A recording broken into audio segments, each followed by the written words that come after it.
21/64 drill. And a 3/8 18 self-drilling bolt with Loctite. Red Loctite. Yep. Don't use blue. Use red. We don't want those ever coming loose. But you can use blue for the fittings. And this is our oil sampling port option for the top of the lid. So we're just using a thread seal and a TFE. You don't need to gob this stuff on there. It's literally just a little light coating on the first 5-6 threads. She's going to be sampling your oil and testing rather than changing. So she wanted the sampling port right on the filter. So we'll get that tightened down in there, and then we'll go to putting the ins and outs in. Now we're going to put in our in and our out fitting on the bottom of this. We're going to pre-install these now loosely without doping them up so that we can get our line lengths.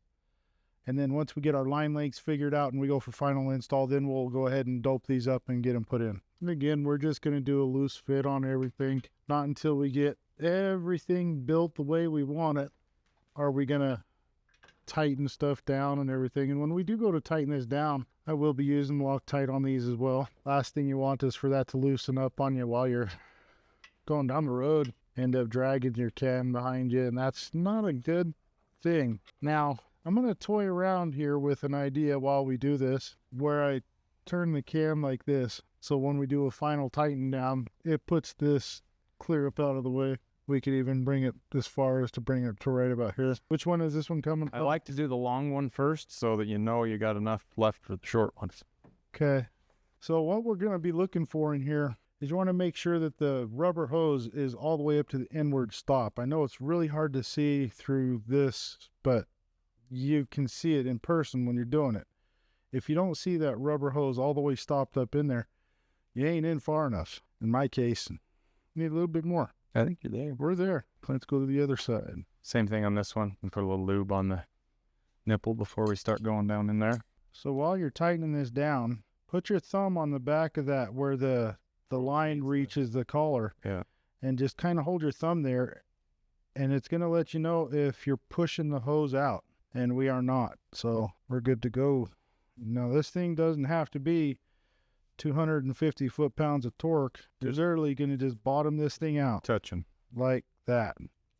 That's it. You don't need to crank them things down, just touching. So the kit comes with 7 feet for your return line and 5.5 feet for your pressure line. We just ran the return line to check to make sure we had enough hose. We only used 6'3" for the return line, so we have 6'3" left over. So if anyone moved it a little bit farther back down the frame, you still got some room to go another, say, 3 to 6 inches down the frame farther and still have enough hose. Okay, we've done our return line hose, and we're going to connect it to the out port down under here. Again, you don't need a massive amount of this stuff on here. I know it looks like it with this big old brush that I'm utilizing, but that's about all you need. And we're going to go to the outside one, which is the out port. It makes it a little bit trickier getting it around the frame mount and stuff. So let me lock this down really quick, and so I'm not trying to hold stuff up and do all that at once. Probably could even get away with pulling the canister off to do this, but I like to do things the hard way. And just like with the other side, you don't need to have this thing blistering tight. It is a pipe thread fitting, so along with the dope, it's going to start to seal itself off, and we're going aluminum against aluminum, so that's about sufficient right there. So I'm going to show you guys something that you don't want to do when you're putting this together, and if you do, you got to clean it up. So want to clean this dope off of here. You don't want it going on the inside. We don't need that hitting into the filter at all. So there we go.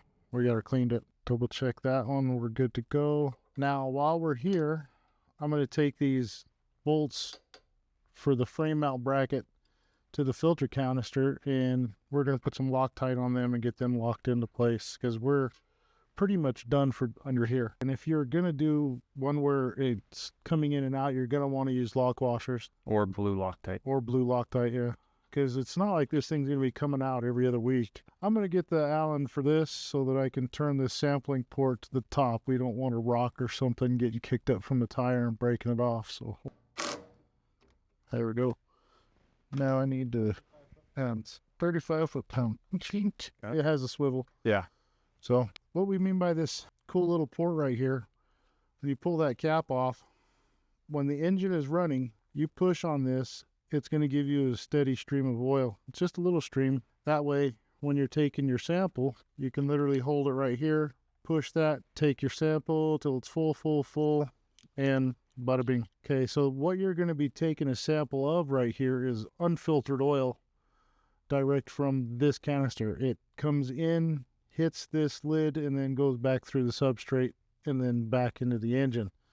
So you're not taking a sample of the oil that comes right out of the filter. You're actually getting the oil that is supplying to the filter. That's pretty key, because you don't want to take a sample from oil that's literally just gone through the filter. Out of the fill cap. Right. This is going to give you a very live oil sample of the oil that we want to give us the best sample results from. Oh, I can't talk tonight. Anyway, let's go up on top and finish the install up there. Then after we're done with that, we're going to start it, run it, show that it's actually flowing through. And I'm not going to waste a sample cup, but we will get a little container and show you actually taking a sample. And again, what was that painter that always did the stuff back in the 70s? And you give it tiny little strokes. Now we can take this and screw it onto here. Once you get that started, then you use your 16mm wrench, and just like all of the other pipe thread fittings, we don't need to have 110 foot-pounds of torque on it. That's about sufficient. Pull the pressure port plug off the top of the oil filter housing. It is a 7/16, and I have a wobble 7/16 corner drive with a 14-inch extension and a ratchet. Make it easy. Makes it real easy having that wobble on there. Get it loose, and there's your plug. We can get that little booger on there nice and good. So, want to make sure we get any out of there that we might have got in, and then now we can go to putting it in. And it is tricky, especially when you're left-handed. Okay, guys, want to stress this, and I got to be very, very, very stern about it. So many people don't get that boot on the bottom of that turbo.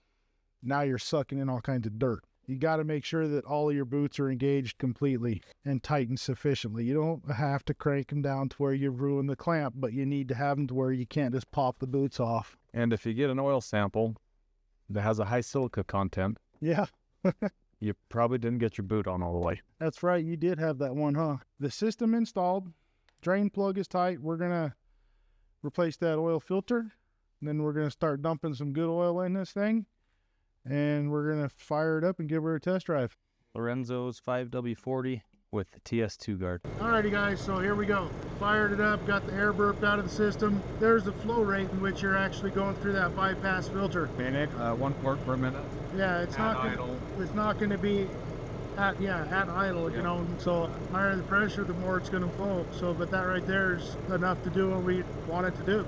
Yep. Get under here, you pop off that there little cap. Put your sample container under here, push up on it. Now you'll see that thing filling up. No mess, no fuss.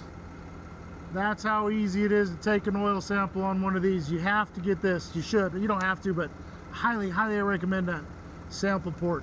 It's awesome.